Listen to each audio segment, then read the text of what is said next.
बड़े लेवल पर साध संगतियां नहीं हो रही हैं। परमात्मा ने मना करवा दिया था। और दास ऑनलाइन आता है, जब लाइव आता है बस वही साध संगतियां होती हैं। उसी के माध्यम से आपको जो भी जानकारी देनी होती है परमात्मा दास के माध्यम से पहुंचा देते हैं। और कुछ एक भगत भाई बहन कह रहे थे कि भी साध संगतियां बंद कर दी गई हैं, साध संगतियां बंद कर दी गई हैं। तो उनके समझने का फर्क है। साध संगतियां बंद ना हुई थी, ना हो रही हैं, ना आगे होंगी।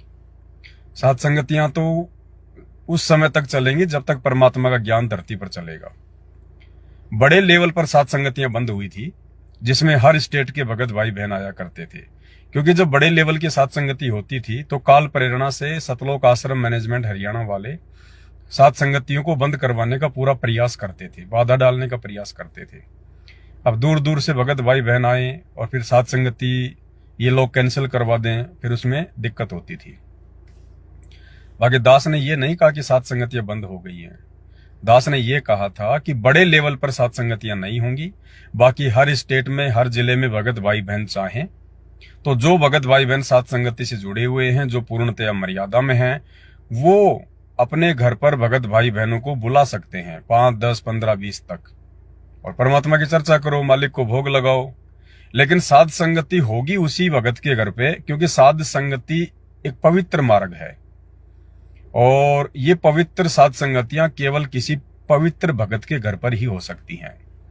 और उसके लिए जो पात्रता थी, जो योग्यता थी, वो ये थी कि जिस भगत के घर पर साध संगति होने जा रही है उस भगत का पूरा परिवार उपदेशी होना चाहिए, सतगुरु रामपाल जी भगवान की शरण में होना चाहिए।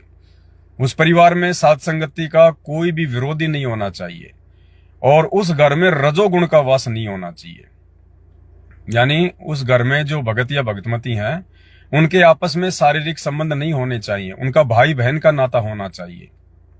उसी के घर में साध संगतियां हो सकती हैं। तो जो भाई इस योग्यता में खरे उतरते हैं मालिक के आशीर्वाद से, वो अपने घर पर 10, 15, 20 भगत भाई बहनों को बुलवा कर कभी भी मालिक की चर्चा करो, परमात्मा को भोग लगाओ, उसमें क्या दिक्कत है।